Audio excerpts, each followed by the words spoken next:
এক নজরে দেখে নেব আজকের ব্রেকিং খবরগুলি। আমার ভাই 6 ঘন্টা জিন্দা ছিল। ওরা ধ্বংসস্তূপ সরাচ্ছিল না। কাউকে ছাড়বো না আমি, কাউকে না। ব্যারিকেডের বেড়া পেরিয়ে এসে আচমকা চিৎকার করে বলতে শুরু করলেন 30-এর কোঠায় থাকা এক ব্যক্তি, যার ভাইয়ের নাকি আজ সকালে ধ্বংসস্তূপের তলা থেকে বের করা হয়েছে। সারি সারি বাড়ির মধ্যে যে অল্প বিস্তর ফাঁকা জায়গা আছে সেখানে কথাগুলো মিলিয়ে যাওয়ার আগেই ব্যারিকেডের উপাস থেকে আচমকা কালো জামা পরিহিত এক তরুণ হাতে আদলা ইট নিয়ে বেরিয়ে এসে দুর্ঘটনাস্থলের দিকে দৌড়ে যাওয়ার চেষ্টা করেন। মুখ বলতে থাকেন যে ইট নিয়ে এমনি যাচ্ছেন ঘটনাস্থলে। যদিও আশেপাশে যে স্থানীয় বাসিন্দারা ছিলেন কিছু একটা সন্দেহ করে তাকে দ্রুত জাপটে ধরেন।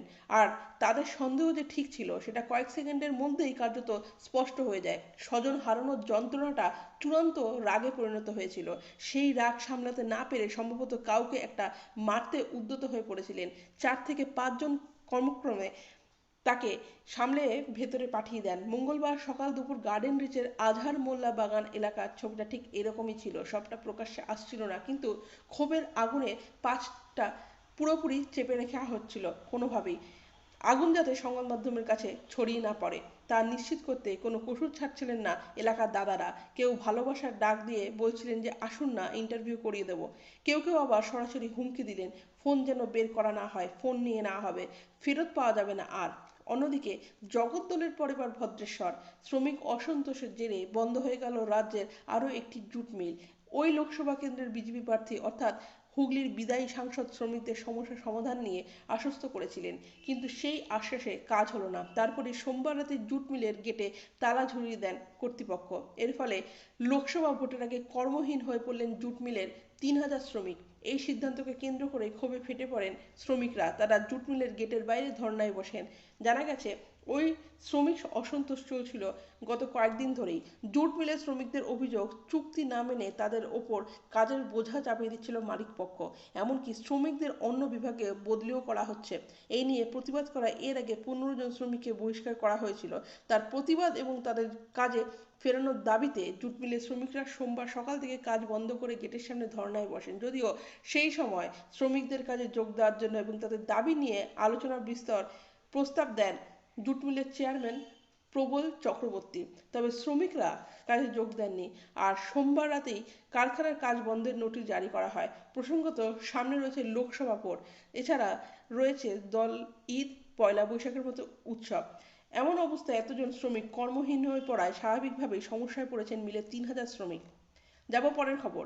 বারবার চোট পেয়েছেন তিনি। প্রতিকূল পরিস্থিতি তার সামনে এসে দাঁড়িয়েছিল নানা সময়, কিন্তু তাতে কাজ আটকায়নি। কর্মবিমুখ হননি তিনি। আঘাত নিয়ে ছুটে গিয়েছেন মানুষের কাজ করতে। এবারও তার ব্যতিক্রম হলো না। কালীঘাটের বাড়িতে পড়ে মাথায় বড় রকমের চোট পেয়েছিলেন মুখ্যমন্ত্রী মমতা বন্দ্যোপাধ্যায়। এখনও সম্পূর্ণ সুস্থ হননি তিনি। ওই অবস্থাতেই তাকে সোমবার দেখা যায় গার্ডেন রিচের বিপর্যয়ের ঘটনাস্থলে মাথায় ব্যান্ডেজ নিয়ে হাজির হতে। আর আজ মঙ্গলবার নবান্নে ওই অবস্থাতেই গেলেন তিনি। মানুষের কাজ শেষ রক্তবিন্দু দিয়ে করে যাবেন বলে তিনি অঙ্গীকারবদ্ধ। এদিকে গত বৃহস্পতিবার মাথায় বাড়িতে পড়ে গিয়ে চোট পেয়েছিলেন মুখ্যমন্ত্রী মমতা বন্দ্যোপাধ্যায়। তার কপালে 3টি সেলাই এবং নাকে একটি সেলাই পড়ে। এসএসকেএম হাসপাতালে তার চিকিৎসা করে বাড়ি ফিরে আসেন সে। তারপর থেকেই সাময়িক বিশ্রাম ছিলেন। চিকিৎসকরা বাড়িতে এসে দেখে যান তাকে, আর তিনি এখন মাথায় ব্যান্ডেজ নিয়ে বেরিয়ে পড়েন। মুখ্যমন্ত্রীকে হাসপাতালে থাকার পরামর্শ দিয়েছিল এসএসকে, কিন্তু তিনি তা না শুনে বাড়ি ফিরে যান। গার্ডেন রিচের ঘটনা শুনে মুখ্যমন্ত্রী মাথায় ব্যান্ডেজ নিয়েই ঘটনাস্থলে পৌঁছান। আহতদের সঙ্গে দেখা করে যান হাসপাতালে। আর আজ মঙ্গলবার নবান্নে গেলেন মুখ্যমন্ত্রী মমতা বন্দ্যোপাধ্যায়। পাশাপাশি গার্ডেন রিচের নির্মীয়মান বাড়ি ধসে মৃত্যু মিছিলে লাগাতার সমালোচনার মুখে পড়েছে কলকাতা পুরসভা ও মেয়র ফিরহাদ হাকিম। এই ঘটনায় মঙ্গলবার দুপুর পর্যন্ত 9 জনের মৃত্যু হয়েছে। বাড়িটি যে সম্পূর্ণ বেআইনি তা স্বীকার করে নিয়েছেন মেয়র ও মুখ্যমন্ত্রী মমতা বন্দ্যোপাধ্যায়। এর মধ্যেই কলকাতার মেয়র ফিরহাদ হাকিম স্বীকার করলেন পাঁচিল তুললে এমনকি বাড়ি রং করলেও টাকা নেন কাউন্সিলরদের একাংশ। এক বেসরকারি টিভি চ্যানেলকে দেওয়া সাক্ষাৎকারে ফিরহাদ বলেন, কিছু কাউন্সিলর পাঁচিল তুলতে রং করতেও টাকা নেয়। আবার বেশিরভাগ কাউন্সিলর আছে যারা এইসবের মধ্যে থাকে না। গার্ডেন রিচের ঘটনার জন্য ক্ষমা চেয়ে ফিরহাদ বলেন, এই ঘটনার জন্য আমি ক্ষমা প্রার্থী। আমাকে কাজ করতে গেলে অনেকের উপর নির্ভর করতে হয়, তবে সবাই সব সময় ঠিকমতো কাজ করে না। বিরোধীদের দাবি, গার্ডেন রিচ সহ গোটা কলকাতায় মোট টাকার বিনিময়ে জলাভূমি ভরাট করে একের পর এক বেআইনি নির্মাণ ঘটছে। তৃণমূলের নেতা, মন্ত্রী, কাউন্সিলর, বিধায়কদের মোটা টাকা দিয়ে প্রশাসনিক পদক্ষেপ এড়িয়ে যাচ্ছেন প্রমোটাররা। এর সূত্রপাত শোভন চট্টোপাধ্যায়ের জামানায় দক্ষিণ কলকাতায় জলাভূমির একাংশ ভরাট করে বিলাসবহুল আবাসনের একের পর এক টাওয়ার তৈরির মাধ্যমে। অনেক সময় তৃণমূল নেতা মন্ত্রীরাই বেনামে প্রমোটারিতে যুক্ত হয়ে পড়েছেন, যার ফলে টাকা দিয়ে ফ্ল্যাটের নামে মৃত্যু কিনছে মানুষ। দেখব পরের খবর। দীর্ঘ টানাপোড়েনের পর জানুয়ারির শুরুতে কালীঘাটের কাকু ওরফে সুজয় কৃষ্ণ ভদ্রের কণ্ঠস্বরে নমুনা সংগ্রহ করেছিল ইডি। তারপর প্রায় 3 মাস পেরিয়ে গেছে, এখনো মেলেনি রিপোর্ট। এবার রিপোর্ট চেয়ে ফের সেন্ট্রাল ফরেন্সিক ল্যাবে চিঠি পাঠালো ইডি। নিয়োগ দুর্নীতি মামলায় গ্রেপ্তারের পর থেকে ইডির টার্গেট ছিল কালীঘাটের কাকু ওরফে সুজয় কৃষ্ণ ভদ্রের কণ্ঠস্বরের নমুনা সংগ্রহ করা, কিন্তু জেল হেফাজতে যাওয়ার পর থেকে একাধিকবার অসুস্থ হয়ে হাসপাতালে ভর্তি হয়েছেন তিনি। একাধিকবার হাসপাতালের তরফে বলা হয়েছে ধৃতের শারীরিক অবস্থা ভালো নয়, ফলে সেই সময় তার কণ্ঠস্বরের নমুনা সংগ্রহ করা যায়নি। অবশেষে চলতি বছরের জানুয়ারিতে সুজয় কৃষ্ণ ভদ্রকে সিআরপিএফ জওয়ানের নিরাপত্তায় জোকা হাসপাতালে নিয়ে যায় ইডি। ওদিকে দুপুর থেকে 4 সদস্যের মেডিকেল বোর্ড তৈরি হয় তার গলার নমুনা সংগ্রহের জন্য। পিজি থেকে জোকা প্রায় 40 মিনিট পর 5G অ্যাম্বুলেন্স করে নিয়ে যাওয়া হয়। রাত 10টা নাগাদ জোকা ইএসআই হাসপাতালে ঢুকলেন তিনি। সেখানে রুটিন চেক আপের পর শুরু হয় ভয়েস স্যাম্পল সংগ্রহ করার প্রক্রিয়া। টানা 2 ঘন্টা কাউন্সিলিংয়ের পর অবশেষে কাকুকে ইএনটি বিভাগে নিয়ে যাওয়া হয়, সেখানে তার কণ্ঠস্বরের নমুনা সংগ্রহ করা হয়। যাব পরের খবরে। বীরভূম জেলায় দুটি লোকসভা কেন্দ্র, বীরভূম ও বোলপুর। রাজ্যের 42তম সংসদীয় ক্ষেত্র এই বীরভূম, যার একদিকে ঝাড়খণ্ড, অন্যদিকে মুর্শিদাবাদ জেলা। সংসদীয় ক্ষেত্রের মাঝখান দিয়ে চলে গেছে 14 নম্বর জাতীয় সড়ক। তার একদিকে শস্য শ্যামল সবুজ ক্ষেত্রে, অন্যদিকে বালি পাথর খাদান। জেলা জুড়ে ছড়িয়ে রয়েছে একাধিক সতীপীঠ ও পর্যটন ক্ষেত্র। চাষাবাদ, খাদানের বালি পাথর আর পর্যটনের ক্ষেত্র থেকেই জেলাবাসীর আয়। তবে সীমান্তবর্তী জেলা দিয়েই রমরমিয়ে চলে গরু, কয়লা, বালি পাচার।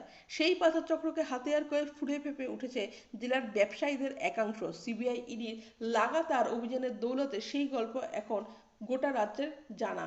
তবে বীরভূমের পরিচয় দিতে গেলে একজনের নাম না নিলে গল্প অসম্পূর্ণ থেকে যায়। তিনি তৃণমূলের দাপুটের জেলা সভাপতি অনুব্রত মণ্ডল। যদিও দাপুটের তৃণমূল জেলা সভাপতি আপাতত তিহারের জেলে বন্দী। বীরভূম লোকসভা কেন্দ্রে প্রায় 35% সংখ্যালঘু, 6% আদিবাসী মানুষের বাস। মূলতই কৃষিজীবী হলে বর্তমানে পাথর ও বালি খাদানের জোরে অর্থনৈতিক বিকাশ হচ্ছে জেলার। গ্রামে বসবাসকারী 85.77% শহরাঞ্চলে, 14.23% তফসিলি জাতি, 29.03% উপজাতি, 6.11%। চোখ রাখবো পরের খবরে। এবারে লোকসভা নির্বাচনে তৃণমূল কংগ্রেসের প্রার্থী হয়ে পুরো লাইমলাইটটা যেন কেড়ে নিয়েছেন দিদি নম্বর 1 রচনা বন্দ্যোপাধ্যায়। ভোট প্রচারে হুগলির যে অঞ্চলেই যাচ্ছেন রচনা, সেখানেই ভক্তদের উপচে পড়া ভিড়। অনুরাগীদের সঙ্গে মিশে গিয়ে রচনা যেন সেলিব্রিটি কম, পাড়ার মেয়ে বেশি। তবে অনুরাগীদের মন জিতলেও সম্প্রতি নেটপাড়ার একাংশের ঠাট্টার প্রার্থী হয়েছেন রচনা। তার বেফাঁস কিছু মন্তব্যের ভিডিও ভাইরাল হতেই শোরগোল পড়ে গেছে নেটপাড়ায়। ব্যাপারটা একটু খোলসা করে বলা যাক। সম্প্রতি সোশ্যাল মিডিয়া তোলপাড় রচনার এক ভিডিওকে কেন্দ্র করে, যেখানে সাংবাদিকের প্রশ্নে বেফাঁস মন্তব্য করে রীতিমতো ট্রোল হলেন রচনা। ঠিক কী বলেছেন রচনা? যে ভিডিওটি ভাইরাল হয়েছে সেখানে দেখা গেছে এক সাংবাদিক রচনাকে হুগলিতে বন্ধ হয়ে যাওয়া কারখানা নিয়ে প্রশ্ন করেন। সাংবাদিকদের সেই প্রশ্নের উত্তরে দিদি নম্বর 1 জানান, আমি যখন এলাম দেখলাম অনেক কারখানা রয়েছে, চিমনি থেকে শুধু ধোঁয়াই ধোঁয়া, রাস্তাঘাট অন্ধকার, শুধু ধোঁয়া বেরাচ্ছে। এত কারখানা হয়েছে, তাহলে কি করে বলছেন কারখানা হয়নি? হয়েছে, আরও হবে। দেখো পরের খবর। লোকসভা ভোটের দামামা বাজতেই প্রচারের ময়দানে হুগলির তৃণমূল প্রার্থী রচনা বন্দ্যোপাধ্যায় ও বিজেপি প্রার্থী লকেট চট্টোপাধ্যায়। মন্দিরে পুজো দিলেন বাংলার দিদি নম্বর 1, আবার মসজিদে গিয়ে প্রার্থনাও করলেন। এদিকে লকেট চট্টোপাধ্যায়কে বসে রান্না করতে দেখা গেল। ভাজা মাছ যে তিনি ভালোভাবেই উল্টে দিতে পারেন বোঝালেন গেরুয়া শিবিরের প্রার্থী। জনগর্জনের সভা থেকেই হুগলির তৃণমূল প্রার্থী হিসাবে রচনা বন্দ্যোপাধ্যায়ের নাম ঘোষণা করা হয়। নাম ঘোষণার পর দলীয় কর্মীদের সঙ্গে দফায় দফায় আলোচনা সেরেছেন রচনা। পুজো দেন স্থানীয় মন্দিরে। চন্দননগরের প্রাচীন মোল্লাহাজি বাগান মসজিদে যান দিদি নম্বর 1, সেখানেও প্রার্থনা করেন তিনি। শুধু দলীয় কর্মী সমর্থকরাই নয়, এদিন রচনার প্রচার সঙ্গে ছিলেন মন্ত্রী ইন্দ্রনীল সেন, প্রচারের ফাঁকে সাংবাদিকদের মুখোমুখি হয়ে দিদি নম্বর 1 বলেন, এই বিশ্বাস আমার মধ্যে রয়েছে যে আমি যে কাজটা করব সেটা 100% দিয়ে করব। তো আমার সেই বিশ্বাস, ঠাকুরের প্রতি আস্থা, মানুষের প্রতি ভালোবাসা রয়েছে এবং তাই আমি জানি যে আমি জিততে পারবো। এদিন দিদি নম্বর 1 বন্ধ হওয়ার প্রসঙ্গ ওঠে। তা নিয়ে তীব্র প্রতিক্রিয়া দেন রচনা। বলেন, আমি তো কখনো শুনিনি এমন কথা, কোথাও কোনো লিগ্যাল নোটিশ এরকম নেই। সে তো নির্বাচন কমিশন বলবে। এমন কোনো নোটিশ কোথাও নেই দিদি নম্বর 1 বন্ধ হওয়া উচিত।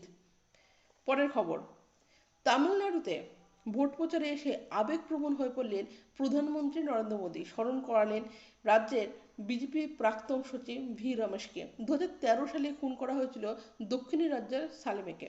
এবার সেই সালেমে এসেই রমেশের কথা বলতে কি আবেগপ্রবণ হতে দেখা গেল মোদীকে। এদিন সালেমে একটি জনসভায় যোগ দিয়েছিলেন প্রধানমন্ত্রী। সেখানেই প্রয়াত রমেশের ভূয়সী প্রশংসা করে জানালেন, একসময় দিনরাত এক করে পরিশ্রম করতেন। তার কথায়, আজ আমি সালেমে এসেছি, স্মরণ করছি অডিটর রমেশকে। আজ আমার সেই রমেশ আর নেই। একসময় দলের জন্য দিনরাত ও কাজ করতেন। আমাদের দলের একজন সক্রিয় নেতা ছিলেন রমেশ, এক অসাধারণ বক্তা ও অত্যন্ত পরিশ্রমী মানুষ। আমি তাকে শ্রদ্ধা জানাই। প্রসঙ্গত 2013 সালে নিজের বাসভবন চত্বরে 54 বছরের রমেশকে খুন করে এক আততায়ী। সেই হত্যাকাণ্ড ঘিরে বিতর্ক ঘনিয়েছিল। এদিকে এই দিন প্রধানমন্ত্রীর কথায় উঠে আসে তামিলনাড়ুর প্রাক্তন বিজেপি সভাপতিকে KN লক্ষণের কথাও। 2020 সালে বয়সজনিত সমস্যায় ভুগে তিনি মারা যান। এদিন তার স্মৃতিচারণায় মোদী বলেন, রাজ্যে বিজেপির শক্তি বৃদ্ধিতে ওর অবদান অবিস্মরণীয়। ভিডিও ভালো লাগলে অবশ্যই লাইক, কমেন্ট ও সাবস্ক্রাইব করবেন।